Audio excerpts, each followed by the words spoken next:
GM, we are live on this beautiful Thursday morning. Thank you so much for coming by. Best Ball on Call. Thank you for coming by. Again, as always, if you don't subscribe to Best Ball on Call, you should. He is out there in the streaming streets again. Oh no, told Liam about the chess call out. Don't embarrass me if you play one another. Well, I don't know if I'd call it a call out. I would just love to play against him. I am fully aware that that Chess Liam is the superior chess player, but I think it would be fun to get a game in because the crossover between chess and best ball is a far smaller pie than the poker best ball crossover. We have GM CLN 2013. Again, he has begun streaming another great watch, and as is Bindles. Bindles, thank you so much for coming by.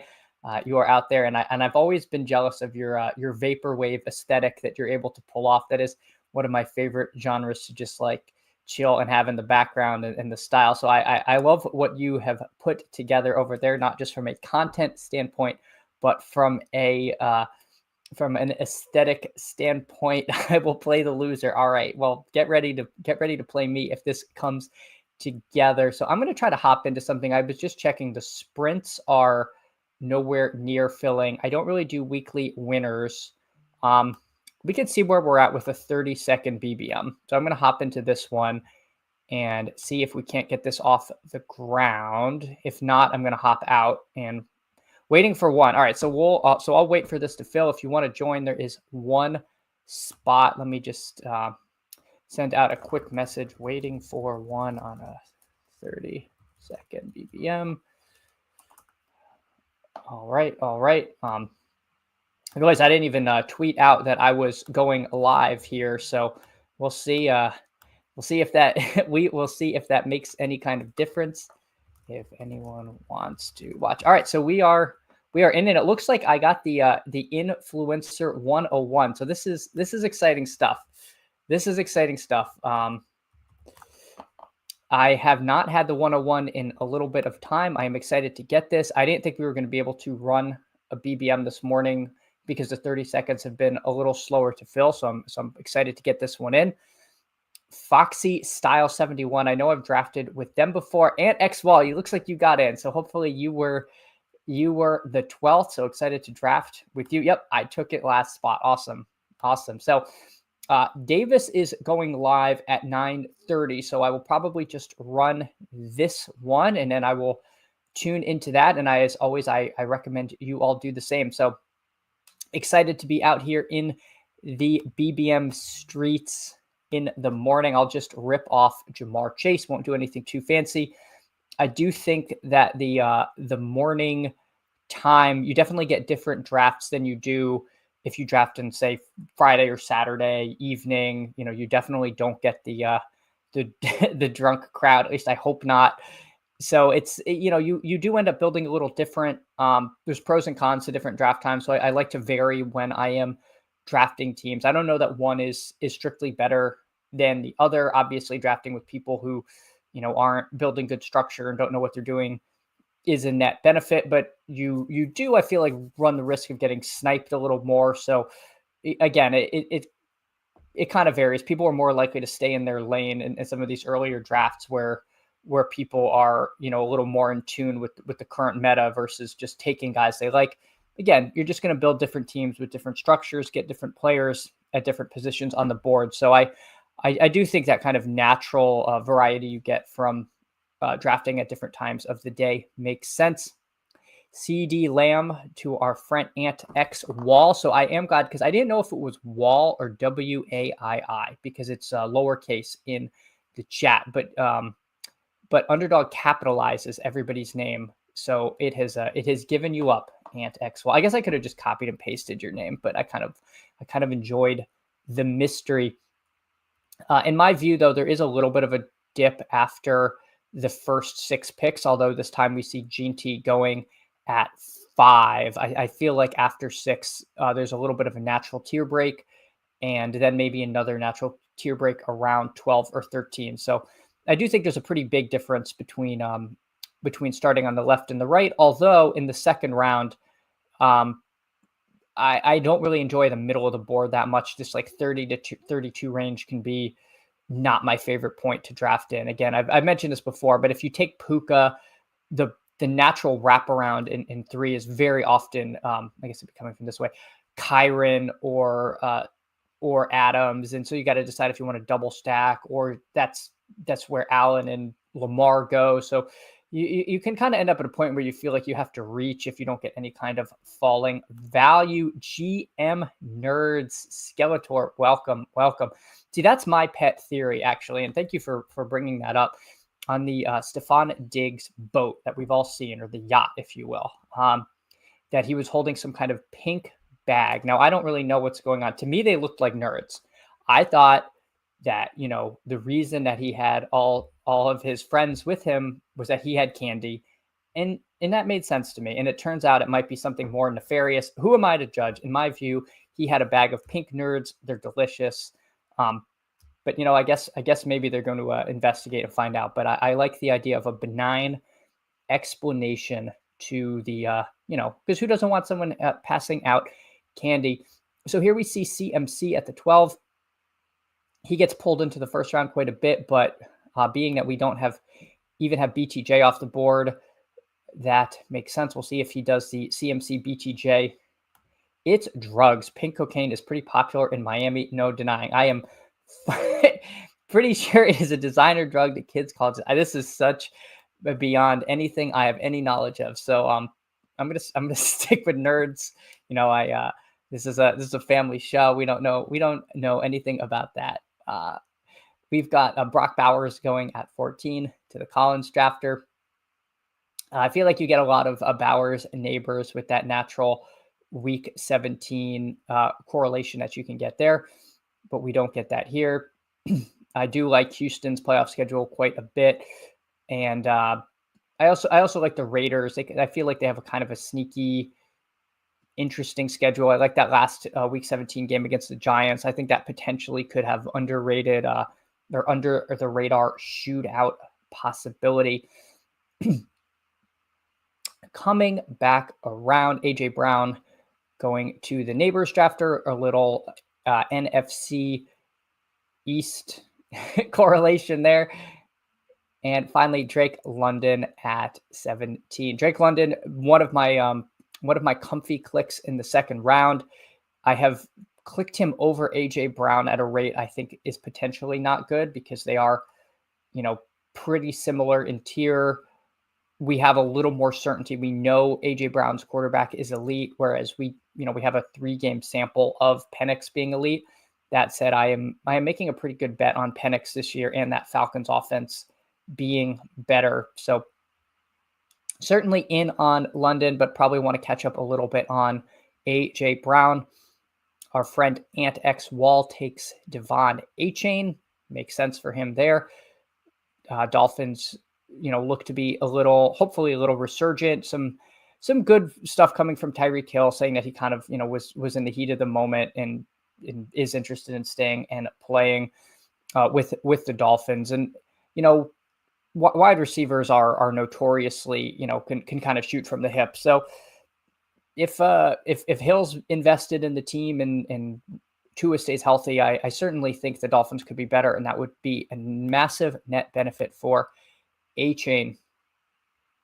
Coming over to me, let's see what we get. I just don't like doing Chase Higgins. I would rather pass on that. I think my preference would be Trey McBride, getting an elite tight end here. McBride Wilson is what my favorite thing to do once I get Jamar Chase. We will see what Ryan Monty allows. So he takes McBride.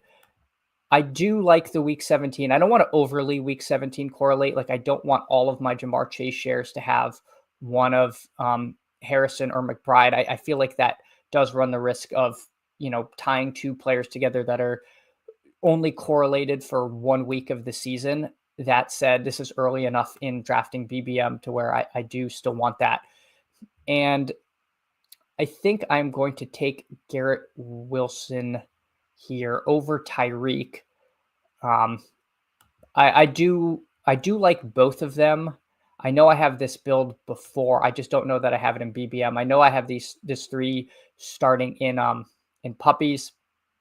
Another thing I could have done was take Chase Brown with Jamar Chase. I quite like that. I like that as a big Bengals bet more than I like the double stack with Higgins. I think the Higgins double stack, we in the sort of underdog streets, we really remember that one week where the BR winner was a double stack, and that was really more the exception than the norm. So I think it might be a little overdone, especially using 2 out of your first 3 picks on receivers on the same team. I mean, it's again, you need those big explosion weeks to win, but that to me, it's a little thinner than maybe the market is giving it credit for. I don't want to never do it, but I do think it might be done at a rate beyond what is actually optimal. Kevin is cheering. Yeah, again, I don't know what this happened. Last draft, I did the same thing. I made an homage to Kevin, and that's an intentional. Artillery Frost, GM Artillery Frost. I remember you were my first like successful BBM was in the Deposit Kingdom tournament, and I got like 9th or something, and I think you got 8th. Like you were also in the top 10, and that was my first like big underdog cash. So I always have fond memories seeing your name and stuff. So I just wanted to share that with you because I see your name and I think of like my humble beginnings in Pete's contest. I'm personally happy with all the Jamar Chase teams double correlated piece at the 2-3 turn because there's so many options to correlate at that turn that the combos will still be unique. Yeah, no, and again, I'm not saying I don't want to do it, but I do think you see it in like you see it a lot. Like I think you just see it at a very high rate, and I kind of wonder if Chase wasn't at this point in the board where Higgins would go. Is Higgins kind of anchoring, or is Chase kind of anchoring Higgins here at this 2-3 turn, or is that where Higgins kind of naturally would be? I mean, and again, obviously, if something happened to Chase, then Higgins is going to rocket, into the early second round probably. But yeah, it's just interesting that they're kind of like in this area where they're always going in tandem. The week 1 Deposit Kingdom BR, was it week 1? That sounds right. That sounds right because I remember thinking I was good at BRs, and then I lost like 8 weeks in a row, like just didn't even get close. so that sounds right. The 101 is a tricky spot. Dirty P, thank you so much for coming by. Yeah, it is tough. I mean, drafting on the turns is always, to me, challenging. If you don't get lucky in a room with fallers, then if the like roster construction, like right now, I would rather take, a running back here. But if there's nothing here, then am I going to reach? Am I going to reach for, guys I'm not as into? Let's see. I would love like an Omari in Hampton, but odds are he won't come to me. But, we will take what the room gives to us.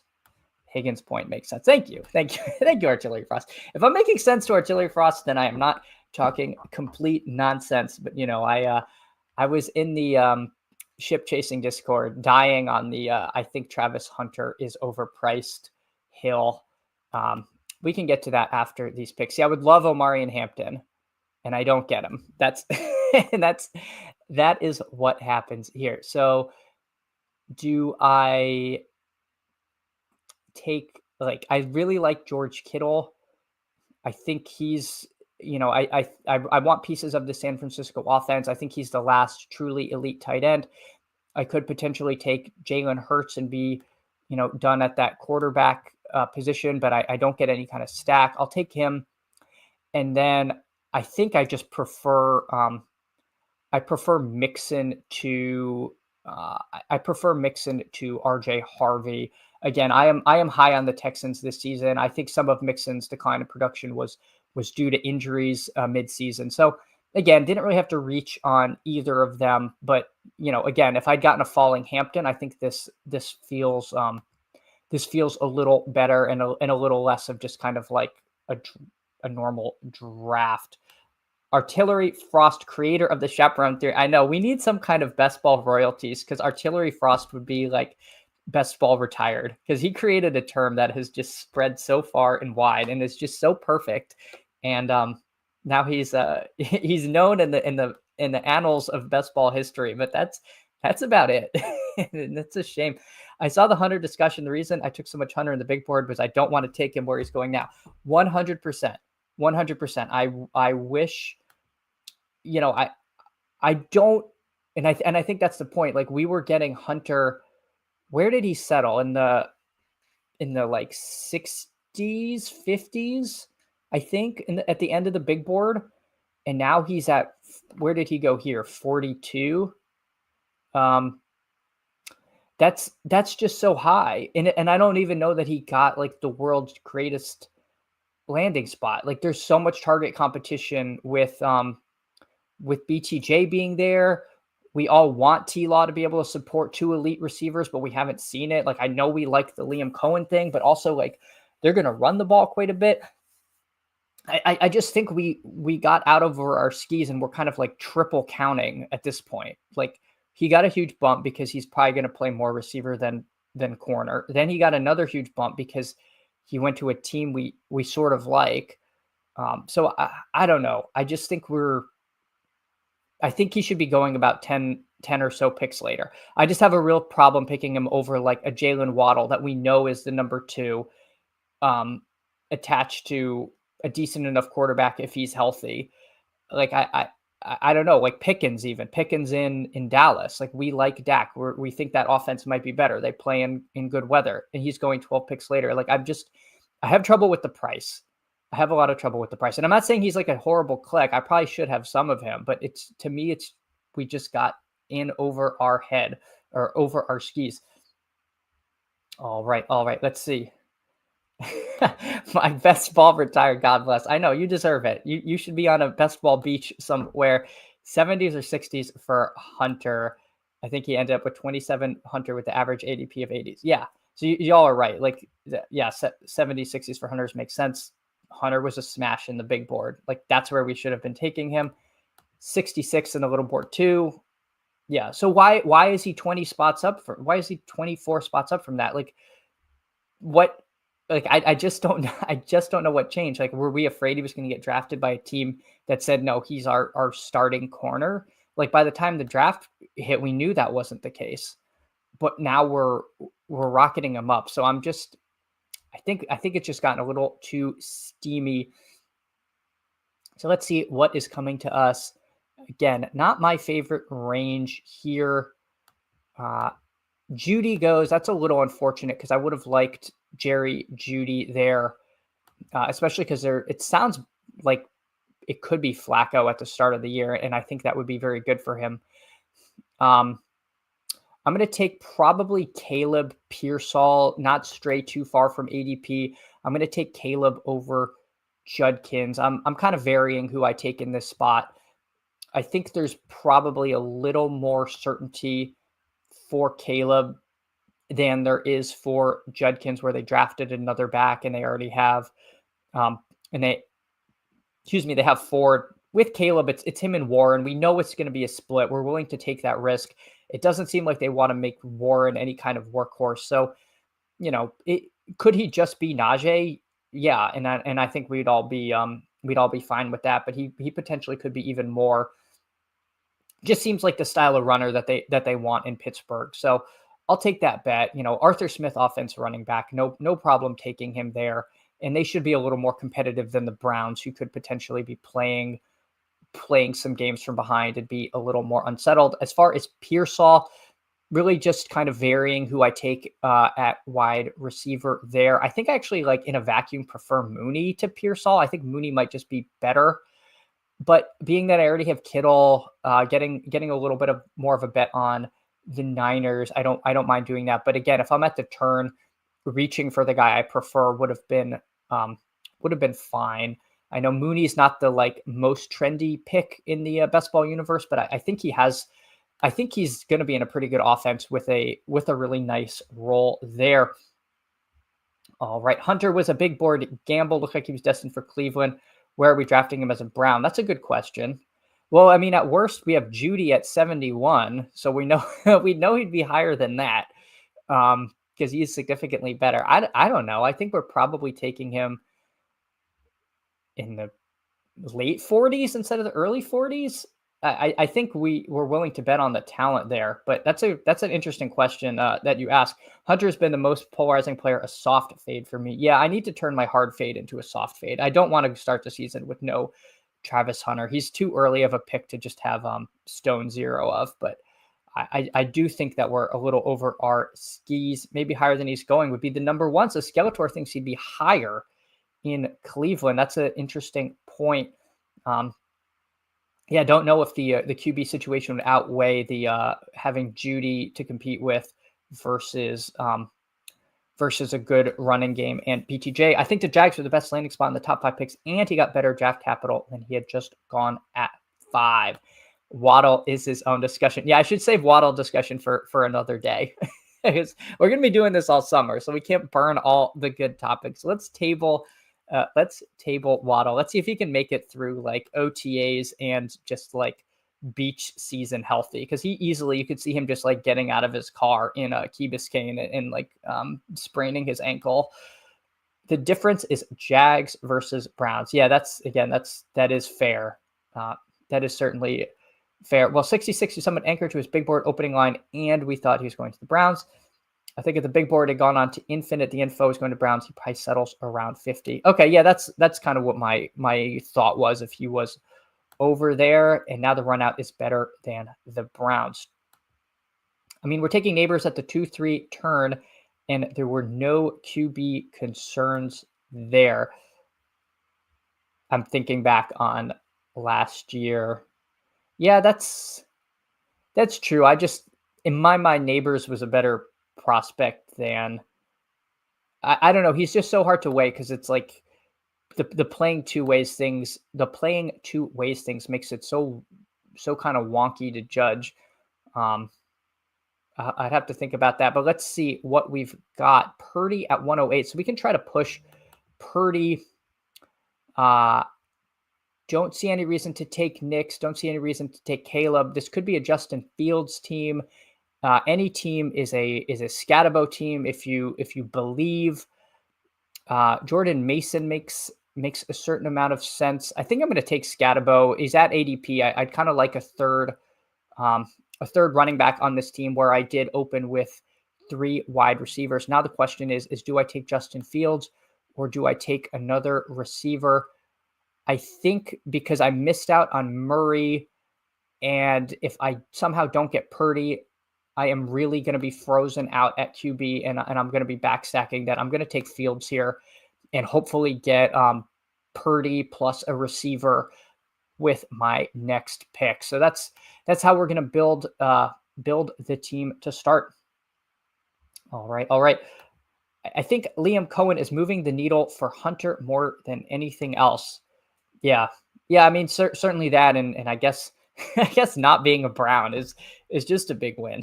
Like nobody wants that. But you say that, but then we're all like late in the draft, everyone's like foaming at the mouth to get Cedric Tillman, and they're like kicking themselves if they don't get him, like the number 2 receiver on the Browns. So there's at a certain point, we do have some contradictions in our best ball takes. Quaylen Waddle.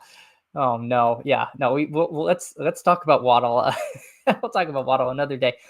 If Neighbors had a real QB, I'd take him at the 106. Artillery Frost, I took a lot of Neighbors at like the 106 in the big board. My take was that he was the best of that Puka, Amon-Ra, Nico, BTJ. Like I was most excited to take Neighbors. I cooled on that take a bit. I do kind of just want all of those guys, and I've individually like come around to all of those players.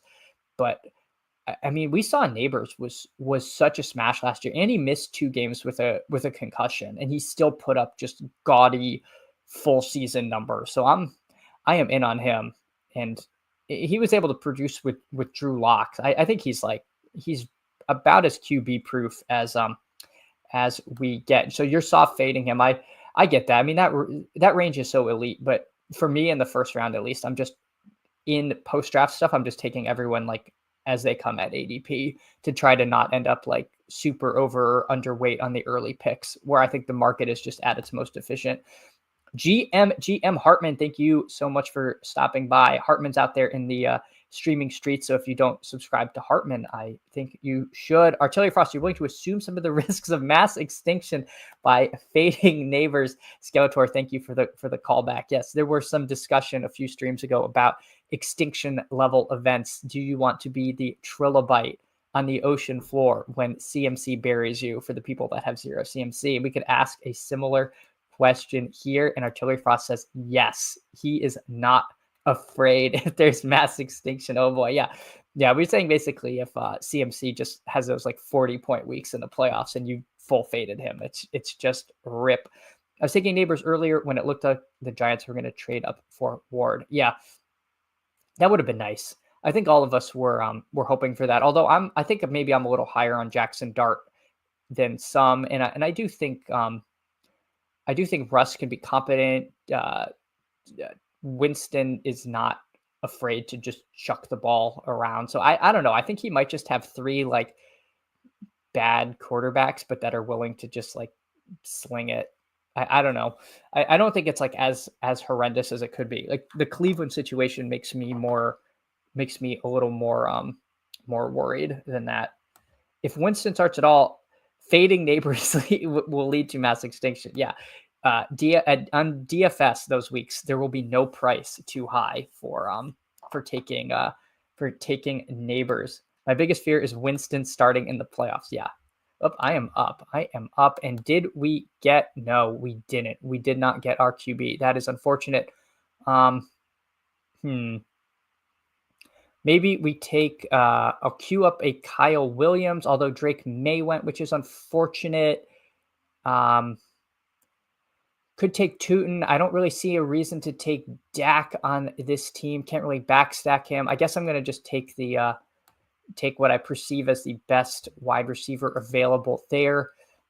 Tootin wouldn't be the worst click, kind of pretty much the end of a tier. Betch at least opens up a backdoor QB stack that I don't have, but you know what? I'm going to take Tootin. I think this kind of under the radar opens a T-Law stack. If he's around late, I could, or did he already go?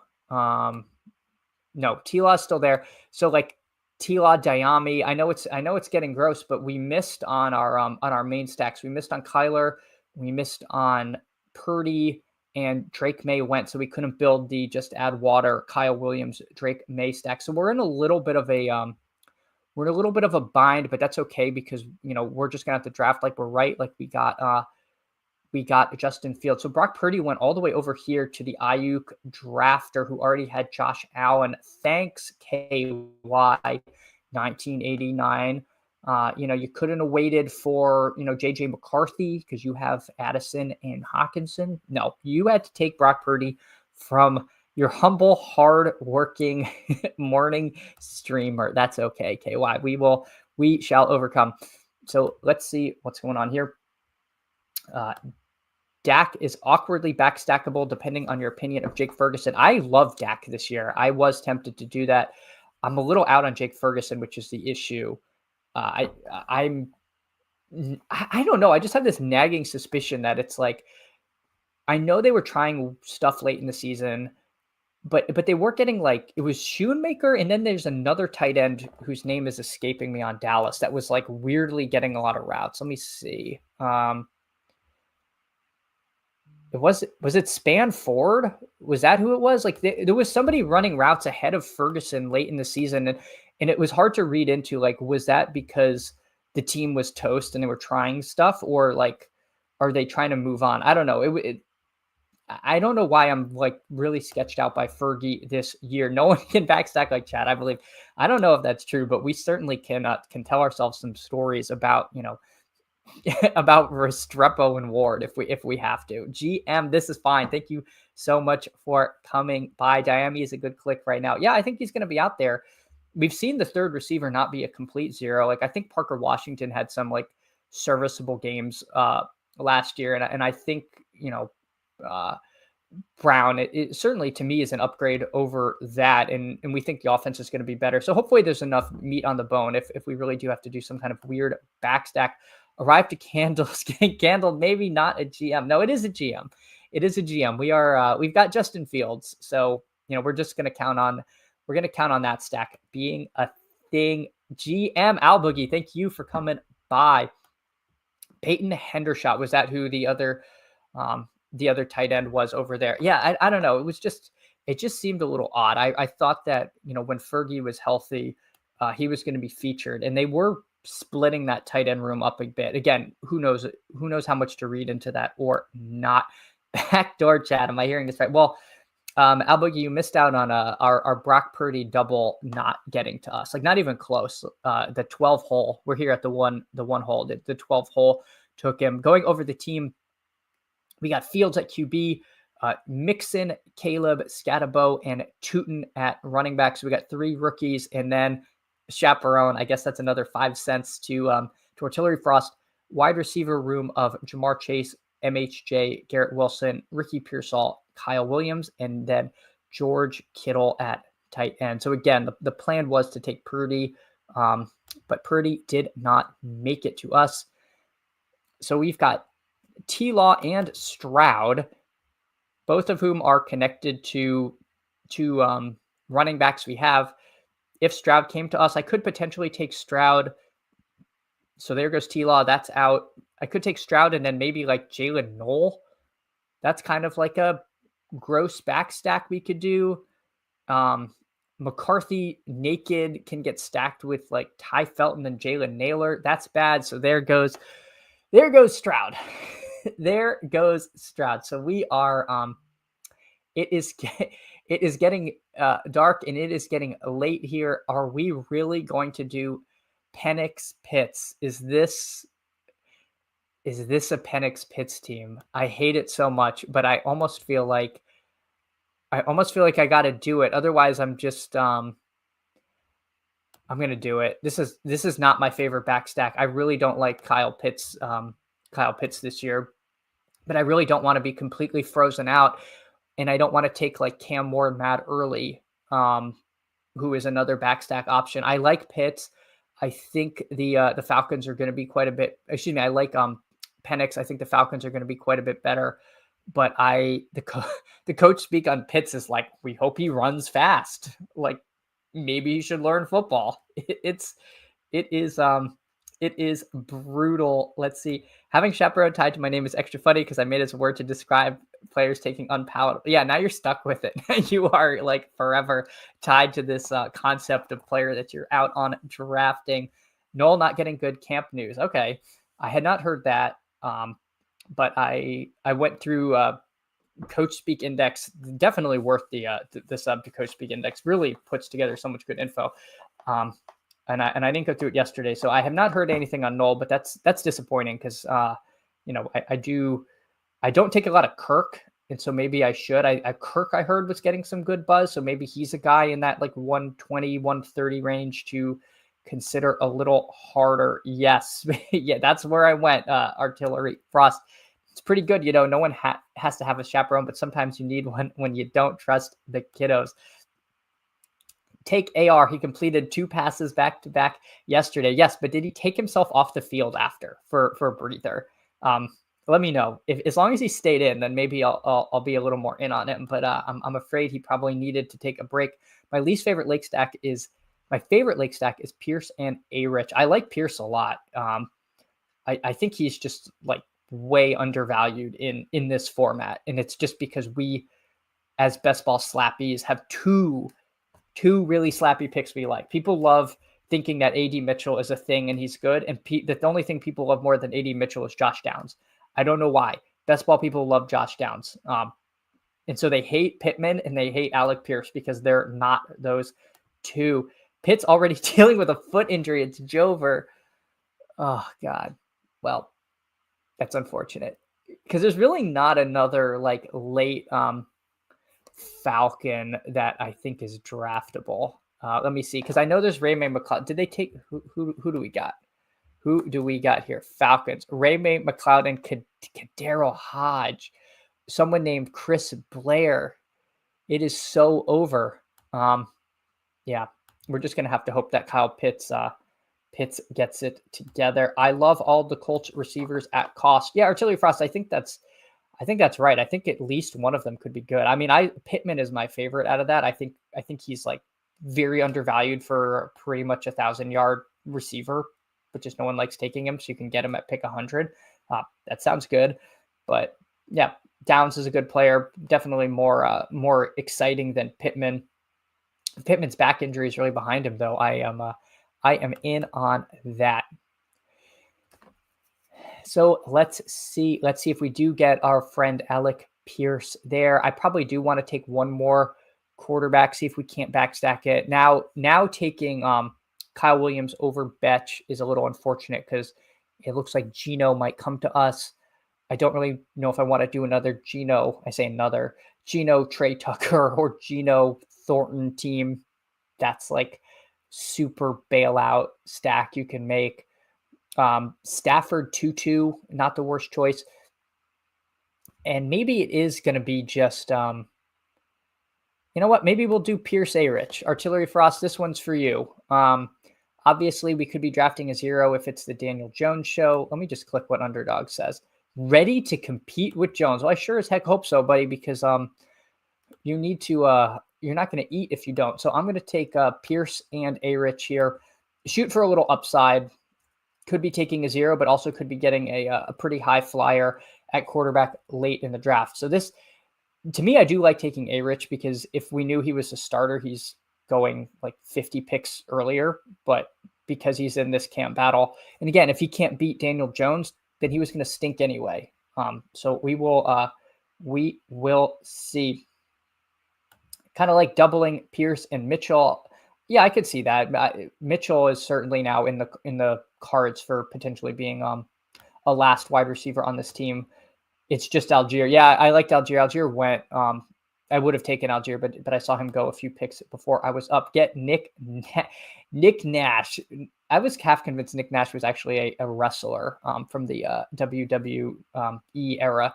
Or WCW, I think he would have been. That's where Kevin Nash was. Anyway, we move on. I think Pittman is probably the best wide receiver, but the worst pairing with AR. I feel like AR loved Pittman, though. I feel like he hyper-targeted Pittman, and it was Downs was more when it was Flacco, but I might have that mixed up. I need to go back and look, because this is going to only become more relevant. It's a solid Whittington team for the bring back. Don't do that to me. Artillery Frost. I don't want to take Jordan Whittington. We can do better. We can believe in something. It's Darnold 15, Coker 16, Arroyo 17, Horton 18, stacked and return. My God, Dirty P, you are doing my forgive me, dirty work here. I appreciate that. You don't have to talk me into Arroyo there. I think he's a very interesting late round click and someone that's not taken every draft. And we'll see about Horton. I kind of want to wait a little on Horton to see where he kind of ends up being in the pecking order, but he is on the radar. The Mike Kite Colts projections are funny as A-Rich for 10 games, Dimes for 7. Yeah, it's funny because a lot of people are projecting like one to start, the other to come in, and then get benched and the starter come back. Like I've heard that, which is like not how these things tend to go, but people seems reasonable with the Colts. But he has AR projected for 2,000 passing yards, which I'm not sure how AR gets benched for 2,000 passing yards. And 10, yeah, that's also true. Unless it's the like plays bad, gets benched, comes back, and then just like uncorks it. That could be our path. From 32 BW yesterday, rookie Jaden Higgins made some plays and looked like he belonged. Former Cyclone Jalen Noel looks very comfortable catching the ball, punt, or whatever he's doing. So that sounds good for Noel, unless I was supposed to say uncomfortable. But that's promising, right? That's good because we all have a lot of Noel from the big board, and we don't want that to be wide receiver 4. Hard to baseline project either for 17 games. Yeah, no, I think we're and that does make him a little bit of a tough click if you take him ahead of like a Geno. Like that doesn't seem right. Like we know Geno's getting a full slate of games in an offense that we're all like pretty excited to be a part of. So coming to me, Taylor is who I would have liked to take in to finalize the stack with Fields. So I guess that is a little unfortunate, although, maybe I don't need another tight end with Kittle and Pitts, and just need a few more darts at receiver. I know Coker, they said something about a soft tissue injury, but it didn't sound like anything too severe. So maybe we'll take a Jarquez Hunter share. I feel like he's been rising a little bit recently, and I kind of just want to add another running back to the team.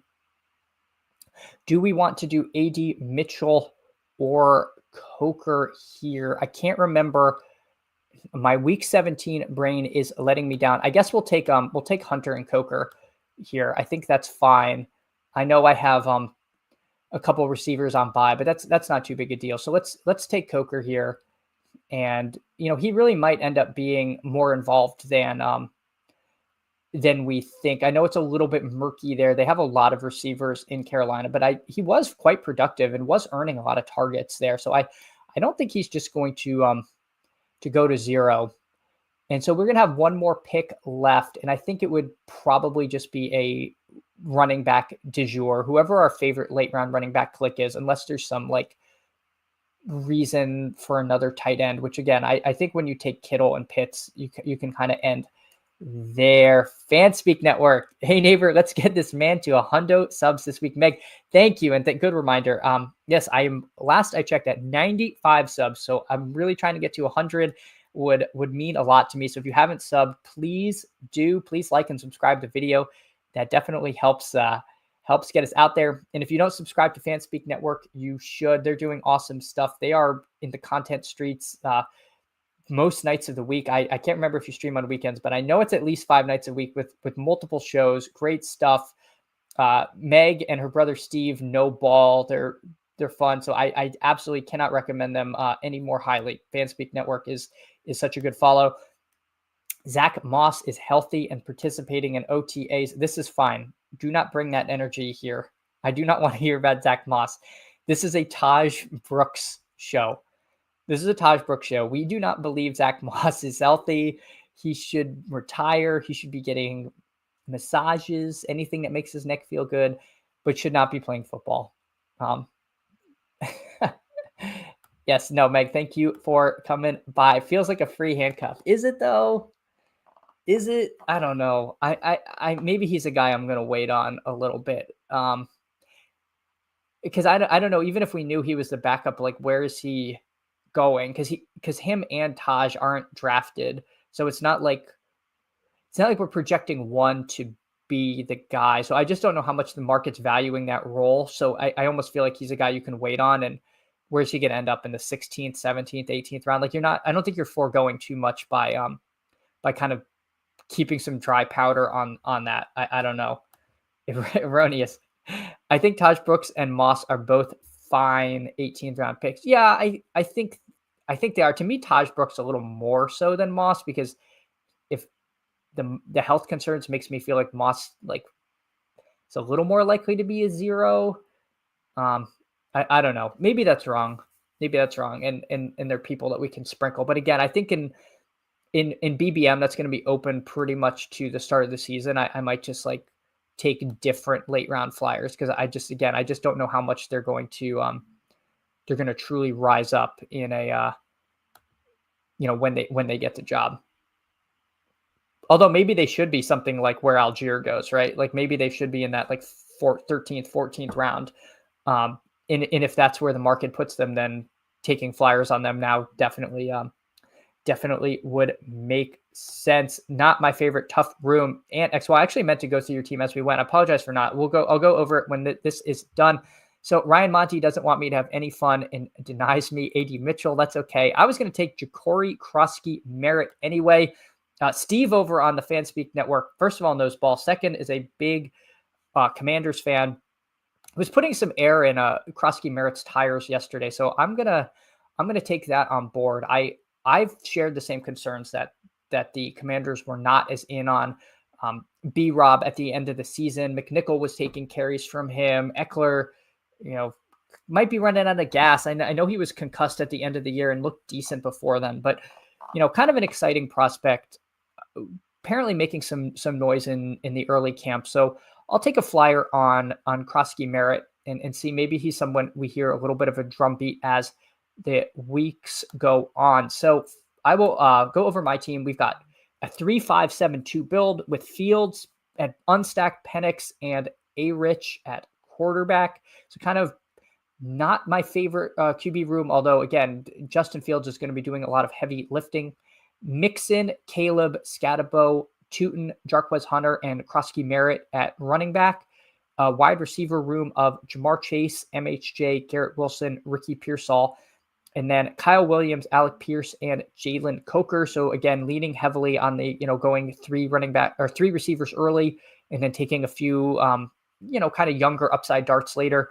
And then a tight end room of Kittle and Kyle Pitts, who may or may not play football ever again. Who knows? All right, Ant, let's check out your team. So Ant goes Daniels, Herbert, and Rodgers at quarterback. So ideally, Rodgers goes to Pittsburgh. Don't mind the QB room. Obviously, we need Rodgers to go somewhere because we got some bye week issues. A-Chain, Judkins, Jalen Warren, Najee, Algier, and Marks at running back room. Off the top, I like all these backs. I think this is a perfectly fine running back room. Lamb, Evans, Pickens, Samuel, Mooney, and Wilson at wide receiver. So you unfortunately did not get Dak on this team. I missed if you got sniped or if you passed on him because you already had Daniels. My assumption is you probably got sniped.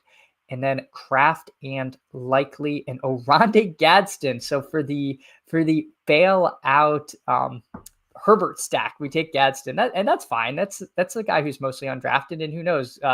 Tight ends can come along slowly. You should get some earlier season production with Kraft. Likely, you had Harbaugh saying he wants to make him an All-Pro. So yeah, I like your team. I think this is a fine team, but obviously, probably didn't go exactly as planned. I guess if I just pull it up. Where did Dak went at 122? So it looks like you took Najee, pushed Dak, and then Dak went unstacked to a guy who already had Kyler Murray and had absolutely no need for Dak. So, actually I could have been the Dak sniper. So I'm going to talk bad about Ryan Monty, and I almost did the exact same thing to you. The Krosky Merritt hive is strong. Hartman, I am glad you are on board with Krosky Merritt. We are out there. I'm now part of the Krosky Merritt hive, and I'm proud to be a member of that crew. So with that said, thank you all so much for coming by. Again, if you could please like and subscribe. I'm so close to 100. That is a big milestone for me. I started pretty much from zero, everyone starts from zero. That's kind of a dumb thing to say, but I appreciate you all coming by. It's been so much fun. Going to be doing this all summer. Davis is coming on at 9:30. So obviously I would recommend watching him. Always a great stream. And then I think they have like ship chasing. There's another show after that. So there's content all day, and I'm glad to help you all start your day. Again, you all are awesome. Thanks so much for coming by, and I'll see you all tomorrow. Take care.